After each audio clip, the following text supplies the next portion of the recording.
to system where political leaders are rewarded for the serving the people and the punished do not doing so. Who decided the reward and punishment? अब देखो एक यहाँ पे point क्या है, कहता है कि how to deal with the real life. अब जैसे कि ऊपर वाला जो कंडीशन हम लोग पढ़े थे, उस कंडीशन से कैसे हम लोग फेस करेंगे।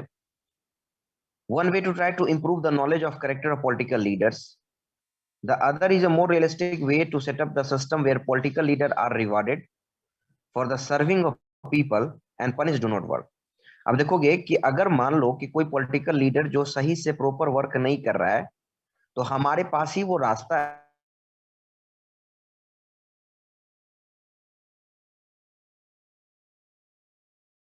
सर आवाज नहीं आ क्या एक तरीके से तो रिवॉर्ड भी कर सकते हैं।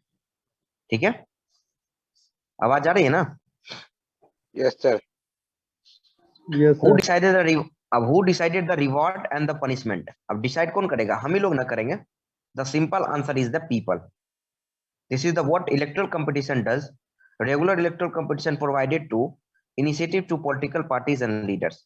They know what is the if the raise issues that people want to raise, their popularity and the chance to victory will be increased in the next election. But if it fail to satisfy the voter, their work will not be able to win again. यानी ये पूरा का पूरा जनता पे निर्भर करता है, ये पूरा का पूरा पीपल पे डिपेंड करता है। यानी कि एक पीपल जिसको लग रहा है कि ये जो काम किया गया है इनके द्वारा, तो नेता जिसको हमने चुना है लीडर को, अगर वो प्रॉपर वर्क नहीं कर रहे हैं, तो हमारे पास वो दोनों हथियार है। अगर उन्होंने प्रॉपर वर्क नहीं किया तो हम उसे पनिशमेंट इस तौर पे देंगे कि नेक्स्ट इलेक्शन में उन्हें जीतने का मौका नहीं देंगे, और रिवॉर्ड भी हम ही देंगे, क्योंकि अगर उन्होंने अच्छा काम किया है तो हम चाहेंगे कि चलो ठीक है, फिर से इसको दोबारा एक मौका दिया जाए, यानी एक बार फिर से इसे जिताया जाए। तो इसीलिए कहा जाता है ना कि जितने भी ये कंपटीशन चल रहे हैं, इस कंपटीशन का सबसे बड़ा जो गेम करने वाला वो है पीपल।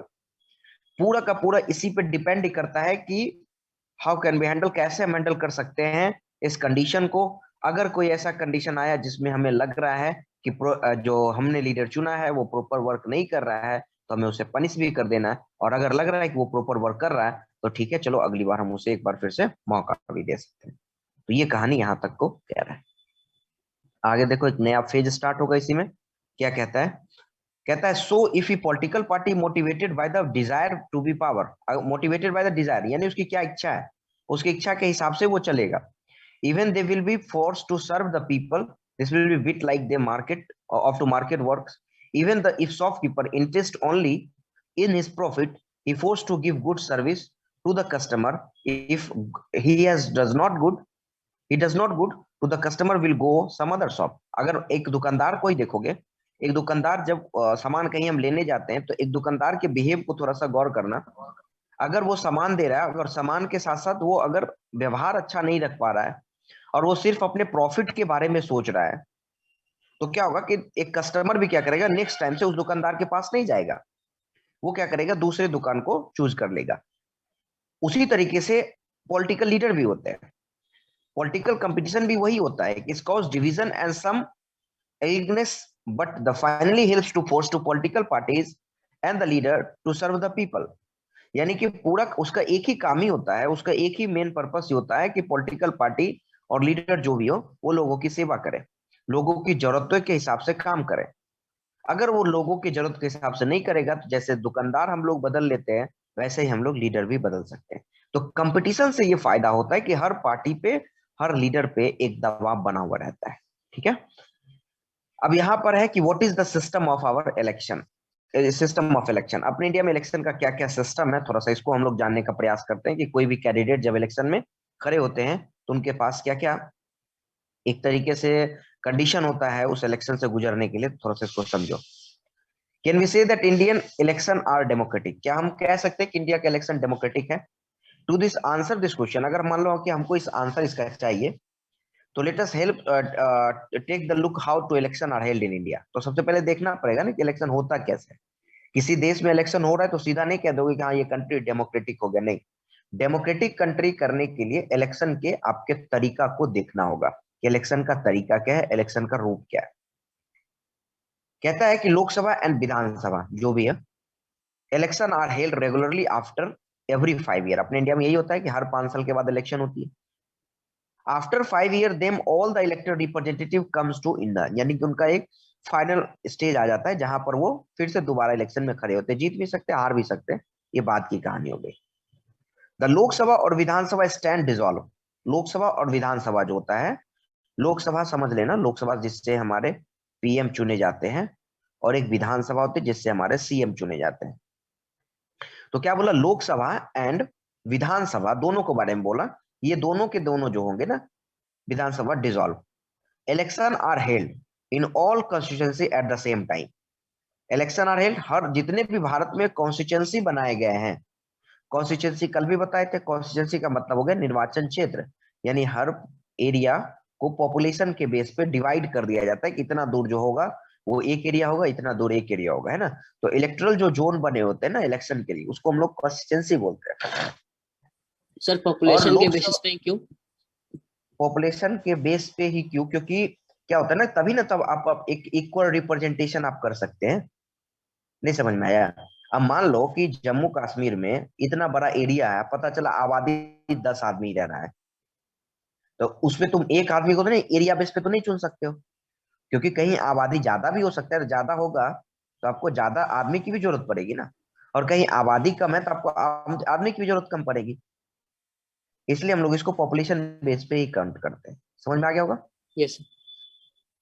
चलो, election are held in the all constituency at the same time पे कॉन्स्टिट्यूएंसी में इलेक्शन होती है, either on the same day within, अच्छा कई बार देखा होगा सेम डे में भी होता है ना, एक जगह पे यहाँ भी हो रहा है, वहां भी हो रहा है, वहां भी हो रहा है, वहां भी हो रहा है, तो सेम डेट पे इलेक्शन होती है। अदर डे में भी कई क्षेत्र को बांटे हुए होते हैं, this is called general election. देखो कल वाला सवाल आ जाएगा एक जो पूछा था, and the called general election, इसको बोलोगे जनरल इलेक्शन। तो जनरल इलेक्शन का मतलब क्या होगा, election are held in all constituency as the constituency at the same time, either on the same day और विद इन फ्यू डेज। जैसे अभी बिहार में ही मान लो गांव का भी चुनाव चल रहा था, तो गांव में जब चुनाव चल रहा था 7, एक तरीके से कह सकते हो कि क्या 7 बोल रहे, टोटल जो है 12 फेज में इलेक्शन करवाया गया था। उसी तरीके से तुम यहाँ पे समझो बात को, यहाँ पे कि हर स्टेट में जो भी इलेक्शन होता है, चाहे लोकसभा का हो या विधानसभा का हो या जिसका भी हो, क्या होता है कि एरिया वाइज बटा हुआ होता है, और उस एरिया वाइज सबका डेट दिया हुआ होता है। हो सकता है सेम डेट में बहुत सारे एरिया का हो, या फिर अदर डे भी हो सकता है, क्यों कुछ दिन के गैप में भी होता है। This is called general election. Sometime election are held only for constituency to fill the vacancy caused by the death। अच्छा कई बार बीच बीच में कहीं कहीं सुनता होगा कि वहां पर इलेक्शन हो रहा है, तो उस इलेक्शन को, जैसे इलेक्शन के नॉर्मल इलेक्शन के बाद कई बार सुनता होगा कि इलेक्शन हो रहा है, तो वैसे इलेक्शन को हम लोग बोलते हैं बाय इलेक्शन। वैसे इलेक्शन को हम लोग क्या नाम देते हैं, बाय इलेक्शन। बाय इलेक्शन क्या है, तो बाय इलेक्शन में क्या होगा कि जब कोई भी मेंबर इलेक्शन मान लो जीत गए, और वो जीतने के कुछ ही दिन के बाद या तो उन्होंने रिजाइन दे दिया, या वो डेथ कर गए, है ना, या उन्होंने रेजिग्नेशन दे दिया होगा, या डेथ कर गए, तो वो पोस्ट तो खाली हो गया। तो फिर क्या होगा कि दोबारा वहां पर फिर से इलेक्शन होंगे, और वो जितने साल का उनका पावर बचा हुआ था उतने साल तक वो जो नए मेंबर आएंगे उतने रहेंगे। फिर नॉर्मल जैसे 5 साल के बाद इलेक्शन होता है, फिर वहां पे भी वही नॉर्मल सा इलेक्शन होगा। तो वैसे इलेक्शन को बोलते हैं हम लोग बाय इलेक्शन। तो दोनों इलेक्शन, general election and by election, general election और बाय इलेक्शन में अंतर कर लेना। आगे देखो, in this chapter we will focus to the general election. अब देखो एकदम इजी इजी पॉइंट आएगा, ठीक है, फटाफट इसको समझते चलना। You have read about to the people of Haryana getting 90 MLA, याद होगा, electing 19 MLAs. You may note to wonder how they did that. Did every person in Haryana vote all on 90 MLA? Do you perhaps know that? अच्छा एक बात बताओ, सवाल यहाँ पर ये है, क्या सवाल है, तो देखो कहता है कि हरियाणा में तुमको याद होगा कि 90 लीडर का इलेक्शन हुआ था, याद होगा, यानी कि 90 एमएलए का इलेक्शन हुआ। अब मान लो हम जिस एरिया में, मान लो हम पटना सिटी वाले एरिया से बिलोंग करते हैं, तो हमारे एरिया से जो कैंडिडेट खड़े होंगे हम सिर्फ उसी को वोट देंगे, या फिर जितने 90 के 90 खड़े हैं वो सबको देंगे? बताओ किसको देंगे? हम एक आदमी को देंगे कि 90 को वोट देंगे?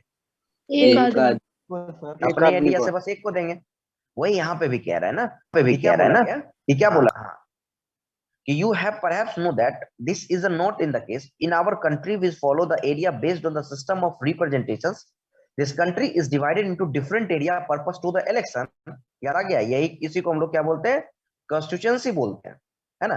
The country is divided into different area for the purpose of election. आपने इलेक्शन के पर्पस से जो आप एरिया को डिवाइड कर दिया ना, यही एरिया जिसको आपने डिवाइड कर दिया, यही एरिया आपका कॉन्स्टिट्यूंसी कहलाता है। And the voters who did in area, अब मान लो कि जो जिस कॉन्स्टिट्यूंसी में आ रहा है, जो जिस क्षेत्र में आ रहा है, उस क्षेत्र में वो क्या करेगा, जो मेंबर खड़े होंगे उनको वो वोट देगा। ठीक है, ये लाइन तो क्लियर हो गया होगा। फिर आगे फिर कह रहा है ना कि द लोकसभा इलेक्शन जैसे मान लो पूरे कंट्री में होता है, तो 543 टोटल पार्ट बटा हुआ है इंडिया में। टोटल इंडिया में 543 पार्ट कॉन्स्टिट्यूंसी बना हुआ है टोटल। And representative are elected from each constituency, और हर कंस्टिट्यूंसी से एक एक मेंबर चुन करके आते हैं। इसका मतलब होगा कि टोटल पढ़ाई होगा कि 543 मेंबर चुन के आते हैं। मतलब भारत को 543 कॉन्स्टिट्यूंसी में डिवाइड किया गया, और हर कॉन्स्टिट्यूंसी से एक एक मेंबर चुन करके आते हैं। तो मेंबर कितने हो जाते हैं, वो हो जाते हैं 543 ईच कंस्टिट्यूंसी। और इसके जो मेंबर होते हैं, यही मेंबर कहलाते हैं मेंबर ऑफ पार्लियामेंट, या इसी को बोलते हैं MP. One of the features of democratic election is a very every vote should be have equal value. सवाल है कि वोट हम भी डाले, वोट अंबानी भी डाले, वोट मोदी जी भी डाले, अब वोट एक कोई मान लो कि लेबर क्लास के लोग हैं वो भी डाले, तो क्या अंबानी का वोट ज्यादा हो जाएगा, मोदी जी का वोट ज्यादा हो जाएगा, और जो हम लोग या लेबर क्लास डाले उसका कम हो जाएगा? नहीं।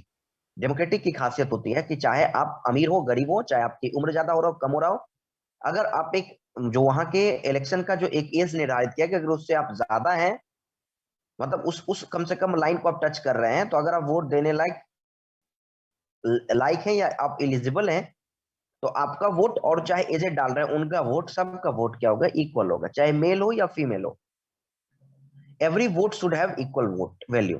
That's why the constitution required to each constitution have to रफली इक्वल पॉपुलेशन। इसलिए क्या आता है ना कि पॉपुलेशन के बेस पे उसको डिवाइडेशन का नेक्स्ट ईयर में, ये शायद इसी साल होने वाला है।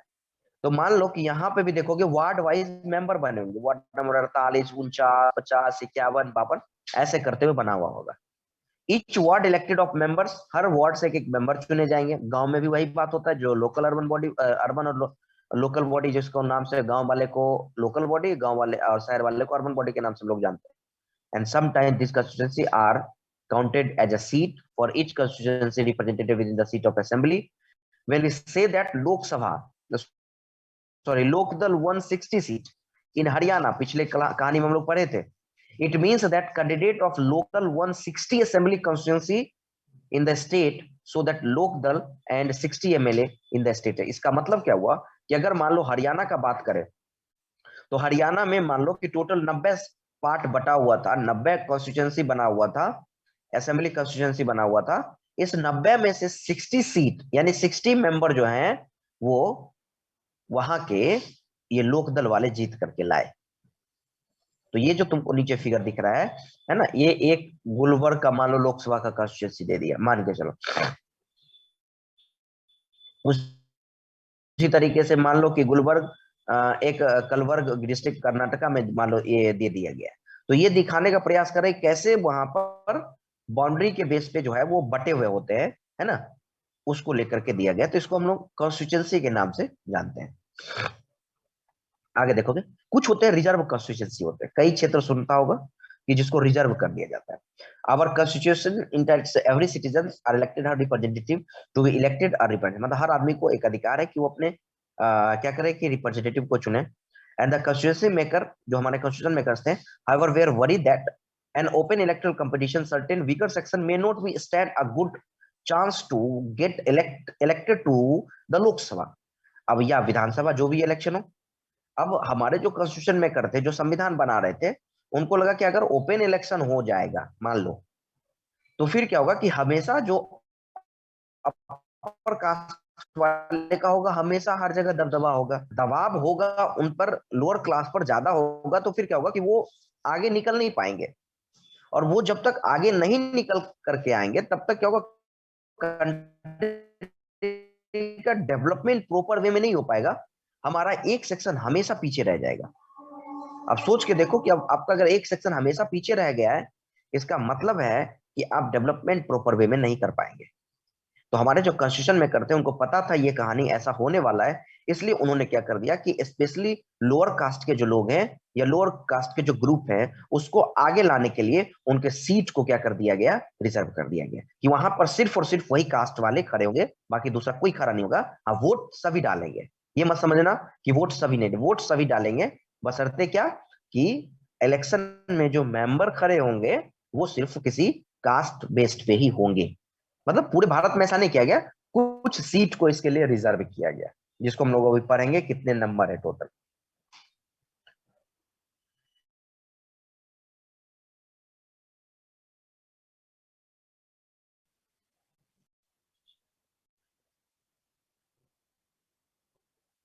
आवाज आ रही है? Yes. Yes, sir. हाँ, देखो क्या कहता है, कहता है they may not have to require resource, education and contact to the contest to win the election against others. Those who influences and resourceful may be prevent from them winning election. If that happen, our parliament of assembly would be deprived the voice of significant sections of our populations that would be make our democracy less represent। अगर upper caste वाले या फिर other जो class के लोग हैं, अगर उनका इन्फ्लुएंस हमेशा बना हुआ रहेगा, उनका पावर हमेशा बना हुआ रहेगा, अगर वो इम्पोज करके रखेंगे पूरी तरीके से, पूरे अपने पावर को मतलब ऐसा करो कि मतलब ऐसा समझो कि वो लोअर क्लास वाले आगे निकल ही नहीं पाएंगे, तो फिर एक्चुअल में जो हम डेमोक्रेसी की कल्पना कर रहे हैं या जिस डेमोक्रेसी की बात हम कर रहे हैं, वो डेमोक्रेसी कभी भी अपने एक बेहतर फॉर्म में नहीं आ सकता है। It would be make our democracy less representative. क्या बताओ, उन लोगों का रिप्रेजेंटेशन होगा ही नहीं, तो फिर डेमोक्रेसी जो है वो कोई भी एक तरीके से सही नहीं माना जा सकता है। So our makers of constitution through a special system of reserve constituency for the weaker section। इसलिए हमारे जो कॉन्स्टिट्यूशन मेकर थे उन्हें इस बात का अंदाजा था, इसलिए उन्होंने क्या कर दिया, कुछ सीट को रिजर्व कर दिया स्पेशली के लिए। तो कहता है कि some constituency are reserved for the people who belonging to the scheduled caste जिसको SC बोलते हो, and scheduled tribe जिसको ST बोलते हो। SC reserved constituency only to the someone who belongs to the scheduled caste can be stand for elections। यानी SC reserve seat वो होगा जहां पर सिर्फ और सिर्फ SC खड़े होंगे, यानी शेड्यूल कास्ट वाले खड़े होंगे। Similarly only those belonging to the schedule tribes can be contest election for the constituency reserve for ST। वैसे ही जो सीट मान लो कि सिर्फ और सिर्फ ST के लिए रिजर्व हुआ है, वहां पर सिर्फ और सिर्फ ST वाले ही खड़े होंगे। Currently in our Lok Sabha 84 seat is reserve for schedule caste and 47 seat reserve for ST जिसको बोलते हो लोकसभा। ठीक है, तो इतना याद रखोगे ये पॉइंट को कि 84 सीट जो है वह लोकसभा के लिए, मतलब लोकसभा में किसके लिए, तो वो SC के लिए, और 47 सीट जो है वो हो गया किसके लिए, तो वो हो गया ST के लिए। This number is a proportion in our the share of total population, so that reserve seat for SC and ST do not take away to the legitimate share in our the social group। अब देखो क्या कहता है, ये जो number है ना, proportion on the share of total population, यानी टोटल पॉपुलेशन के बेस पे ये बटा हुआ है ना, कि जितना उनका टोटल पॉपुलेशन है उस बेस पे बांटा गया। ऐसा मत समझना कि एकदम बिल्कुल करेक्ट बटा हुआ है, या जिस एरिया में मान लो उनकी संख्या कम भी है फिर भी उनका सीट, ऐसा कुछ नहीं है। टोटल इंडिया में सीट मतलब उनके पॉपुलेशन को काउंट किया गया, और उस काउंट करने के बाद क्या कर दिया, सीट को रिजर्व। और कहीं पर कोई ऐसा नहीं होता है, ये मत समझ लेना कहीं कि वहां पर है तो वहां पर उनकी संख्या ज्यादा होनी चाहिए, या फिर SC की सीट है तो उनकी संख्या ज्यादा होना चाहिए, ऐसा कोई जरूरी नहीं है। The system of reservation was extended later to the weaker section at the district and the local level। Same यही बात रिजर्वेशन जो है, सेम यही बात डिस्ट्रिक्ट और लोकल लेवल पे भी किया गया। कई स्टेट में, अपने बिहार में भी देखोगे तो कई स्टेट ऐसे हैं जहां पे कई ऐसे जगह है जहां पर लोकल जब इलेक्शन होता है तो उस लोकल इलेक्शन में, जिसको अर्बन बोलते हो म्युनिसिपलिटी और म्युनिसिपल कॉर्पोरेशन का इलेक्शन, या फिर रूरल एरिया में जो पंचायत का इलेक्शन होता है, तो वहां भी गौर करोगे तो देखोगे कई सीट पर सिर्फ बैकवर्ड क्लास वाले ही खड़े होते हैं, और कई सीट पर देखना सिर्फ वुमेन ही खड़े होते हैं। कई जगहों पर ऐसा तुम्हें देखने को मिलेगा। और local bodies reserve for the backward class OBC as well as However, the proportion of the seat reserve varies from state. अब ये कोई जरूरी नहीं है कि हर स्टेट अपना सीट रिजर्व एक ही जैसा करेगा, हर स्टेट का चूंकि कंडीशन अलग अलग होता है, तो इसलिए हर स्टेट के पास अधिकार होता है कि वो अपने हिसाब से क्या करेगा, स्टेट में सीट को रिजर्व कर सकता है। 1/3 seat reserve in the rural area local bodies for women candidate. और ये भी एक ध्यान से समझ लो बात को, रूरल एरिया में है ना, रूरल एरिया में 1/3 सीट को रिजर्व किया गया है लोकल इलेक्शन के लिए, यानी लोकल बॉडीज के लिए। ठीक है, अपने भी देखोगे तुम, जो वार्ड कमिश्नर होगा, कई जगह पर तुम देखना वार्ड कमिश्नर लेडीज होंगे, है ना। इसका मतलब है कि कई सीट जो है स्पेशली वुमेन के लिए रिजर्व किया गया है, यानी 1/3 सीट रिजर्व फॉर वुमेन। चलो, अब इसके बाद जब ये कहानी, ये तो हमारा क्षेत्र अब बट गया कि भाई कौन कौन से क्षेत्र में हमारा इलेक्शन होगा, वो कॉन्स्टिट्यूएंसी एरिया हमने बांट लिया। अब दूसरा काम क्या होगा इलेक्शन का, तो दूसरा काम होगा हमारा वोटर लिस्ट तैयार करना। Once the constituency are decided, मान लो कि constituency डिसाइड हो गया, the next step to decided who and who cannot vote, who can और who cannot vote, कौन वोट दे सकते, कौन वोट नहीं दे सकते, and this decision cannot be left to anyone till the last day, है ना। और ये डिसीजन जो है cannot be left to the anyone to last day तक नहीं, इसको पहले ही इसको तैयार किया जाता है। In a democratic election, the list of those who are eligible to vote is prepared much before the election and given everyone, यानी इलेक्शन से पहले ही सीट को रिजर्व कर दिया जाता है। मतलब सीट को एक रिजर्व नहीं, मेरे कहने का मतलब क्या होगा, सीट को पहले से फिक्स कर दिया जाता है, तुम्हारे नाम को पहले से उसमें ऐड कर दिया जाता है। This list is officially called, इसको बोलते हैं electoral roll, is commonly known as voter list. इसी को हम लोग बोलते हैं वोटर लिस्ट, या इसी को बोलते हैं electoral role. This is the important step for the link, this is the important step for it's the link to the first condition of the democratic election, यानी डेमोक्रेटिक कंट्री में election का सबसे पहला कंडीशन यही हुआ। दूसरे condition पे बात करते हैं, तो दूसरा कंडीशन क्या कहता है, सुनो, कहां पे गया, first condition of the democratic, everyone should be get to equal opportunity to choose representative। हर आदमी के पास पावर है कि वो क्या करे, कि वो अपने रिप्रेजेंटेटिव को चुन सके। Earlier we read about this principle of universal adult franchise, हम पढ़े थे यूनिवर्सल एडल्ट फ्रेंचाइज, यानी हर देश में एक लिमिट बना होता है, हर देश में वोट करने का एक सीमा तय होता है, एक लिमिट बना होता है, तो उस लिमिट के ऊपर या उस लिमिट तक जितने भी लोग पहुंच जाते हैं, उन सबको क्या कर लिया जाता है कि वोट देने का अधिकार हो जाता है, चाहे वो किसी भी कास्ट या किसी भी जेंडर या किसी भी रिलीजन से बिलोंग करेंगे, सबको वोट देने का अधिकार मिलेगा। इसी कॉन्सेप्ट को हम लोग बोलते हैं universal adult franchise. Earlier we read about to the principle of universal adult franchise, if in practice it means that everyone should have one vote and each vote should have equal value. No one should be denied this right, किसी को भी इस right से आप deny नहीं कर सकते। To be good without a good reason, मान लो कि कोई ऐसा रीजन हो, है ना, जिसमें मान लो क्रिमिनल केसेस है या फिर वो जेल में है या कुछ ऐसा कुछ मतलब मान लो कि घटना घटा हुआ है, आ सकता है। No one should be denied to the right of vote for the good reasons.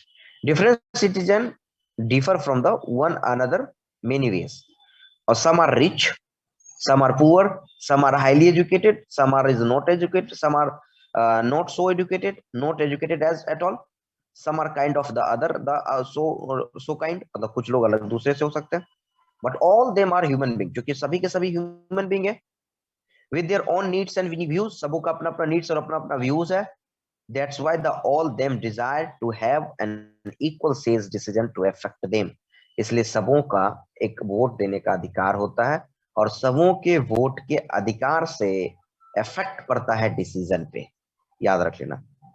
भले ही वोट हम कम डाले ज्यादा डाले, कहने का मतलब हो कि कहीं पर कम डाला जाता है वोट, परसेंटेज सुनता होगा ना, किसी बार टर्नआउट यहाँ इतना रहा, टर्नआउट इतना रहा, लेकिन जितने भी वोट लोग डालेंगे उसके वोट डालने से डिसीजन पे इफेक्ट पड़ता है कि आखिर लोग चाह क्या रहे हैं, लोगों की जरूरत क्या है।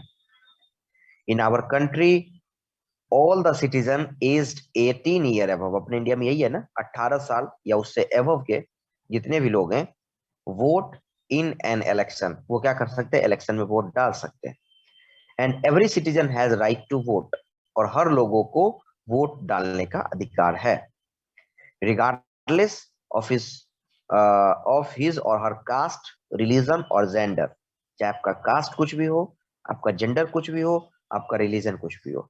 सम criminals and person with unsound mind, कई बार क्या होता है क्रिमिनल्स हो गए या फिर पर्सन जो अनसाउंड माइंड है, थोड़ा सा पागल टाइप का है, तो उसको कभी कभी क्या किया जाता है कि इससे डिनाई किया जा सकता है।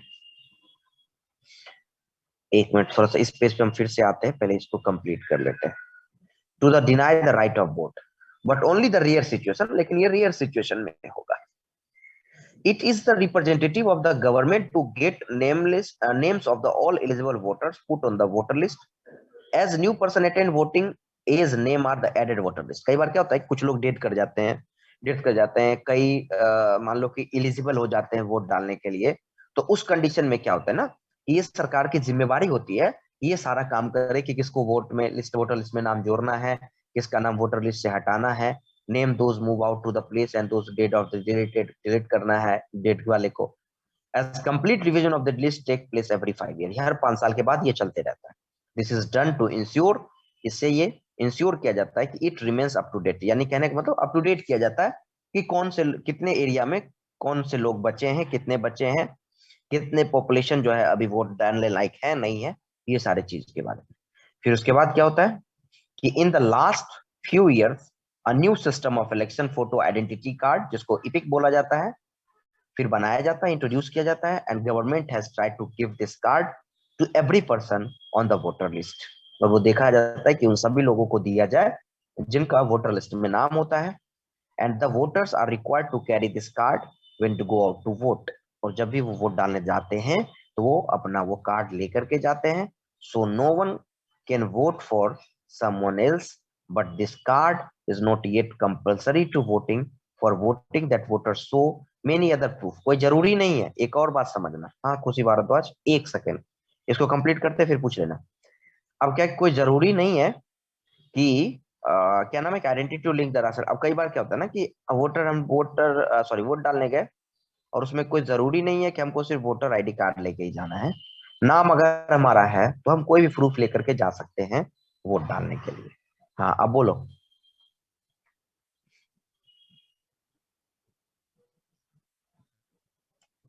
खुशी कुछ पूछना था? नो से गलती से हैंड रेज। अच्छा कोई बात नहीं। तो ये बात शायद समझ में आ गया होगा सबको कि वोटर लिस्ट कैसे बनता है, वोटर लिस्ट के लिए क्या काम होता है। कोई दिक्कत यहाँ तक किसी को? No sir. सब एकदम इजी है। एक यहाँ पे खाली ये बात समझ लो, ये पिक्चर वाला जो बात कर रहे हैं ना, देखो यही है पूरा कॉन्स्टिट्यूएंसी। ये जो पिक्चर तुमको दिख रहा होगा ये पूरा कॉन्स्टिट्यूएंसी बना हुआ है। अच्छा उसमें जो तुमको कलर दिख रहा होगा ना, रेड कलर और क्या नाम है एक क्या नाम है तुमको ग्रीन कलर जो दिख रहा होगा, हाँ ग्रीन कलर, वो जो तुम्हारा है वो तो, सीट जो रिजर्व है वो रिजर्वेशन वाला सीट दिख रहा है, वो तो क्लियर हो गया वहां तक। अब नीचे देखोगे हर सीट स्टेट के पास कितना कितना कॉन्स्टिट्यूएंसी है, हर स्टेट के पास नीचे देखोगे तो इसमें तुम ये याद रखोगे कि ये मतलब समझ लो ये एमपी के सीट का बात किया जा रहा है, एमपी मेंबर ऑफ पार्लियामेंट। और बताया था तुमको कि हर स्टेट के मेंबर ऑफ पार्लियामेंट का सीट एक जैसा नहीं होता है, सबका डिफरेंट होता है अकॉर्डिंग टू देयर पॉपुलेशन, यानी पॉपुलेशन के बेस पे होता है। तो अब इसमें से गौर कर लेना, 2-3 बात याद कर लेना, ठीक है। म्युनिसिपल इलेक्शन क्या है बताते हैं, म्युनिसिपल इलेक्शन के बारे में थोड़ा सा बाद में करते हैं क्लियर, ठीक है। अभी पहले ये समझ लो फिर म्युनिसिपल के बारे में बात करते हैं। देखो ये क्या है कि यहाँ पे देखोगे यूपी दिखाई दे रहा होगा, यूपी के पास देखो कितना सीट है टोटल, 80 सीट है। यानी कि जब भी लोकसभा का सीट चुना होता है तो 80 मेंबर यहाँ से चुन के आते हैं। और अपने बिहार में आ जाओगे तो ये देखो बिहार में 40, ठीक है 40 हो गए। फिर दूसरे नंबर पे पॉपुलेशन के बेस पे होगा, फिर पहले नंबर पे सबसे अधिक पॉपुलेशन है यूपी का, तो यूपी का। दूसरे नंबर पे महाराष्ट्र का, तो देखो महाराष्ट्र का 48, फिर बिहार का देखो 40 है ना, दिखाई दे रहा है ना। तो इसी बेस पे क्या किया गया, फिर वेस्ट बंगाल का भी है 42, वेस्ट बंगाल का भी है। हालांकि पॉपुलेशन बिहार का ज्यादा हो गया उससे, लेकिन सीट अभी भी उसी के पास ज्यादा है क्योंकि उसका पहले पॉपुलेशन अपने से ज्यादा था। और अभी तक इसको रिवाइज पॉपुलेशन के बेस पे नहीं किया गया, अभी भी ये 1971 में जो पॉपुलेशन काउंटिंग हुआ है उसी बेस पे अभी भी इसको डिवाइड किया गया, ठीक है। अभी तक उसको ये नहीं किया गया है, अपडेट नहीं किया गया है। तो इस स्टेट को देख लेना टोटल किसके पास कितना सीट है। कल हम एक बार ओरली थोड़ा सा पूछ लेंगे इसको, किसके पास कहाँ कहाँ किसका कितना सीट है, खाली किताब कॉपी खोल के मत रखना या किताब, ठीक है। बाकी जो नोट चैप्टर का पिछले वाला चैप्टर जो है कौन हिस्ट्री वाला, उसका नोट्स आज हम भेज देते हैं, रिवाइज कर लेना। और बाकी कल जो जब भी का क्लास होगा इसको कंप्लीट करेंगे, उसके बाद टेस्ट होगा, पता ही होगा तुम लोगों को। और अगर ज्यादा दिक्कत होगा तो शायद यूट्यूब पे भी वीडियो जा रहा है, ज्यादा दिक्कत होगा तो एक बार वहां पे रिवाइज कर लेना, ठीक है। शायद टाइम हो चुका है, कट Yes, जाएगा, sir. ठीक है। तो फिर हम लोग मिलते हैं अगले क्लास में, ठीक है। Thank you happy sir. Makar Sankranti सभी को, bye Thank bye. you, sir. Thank you, sir. Thank you, sir.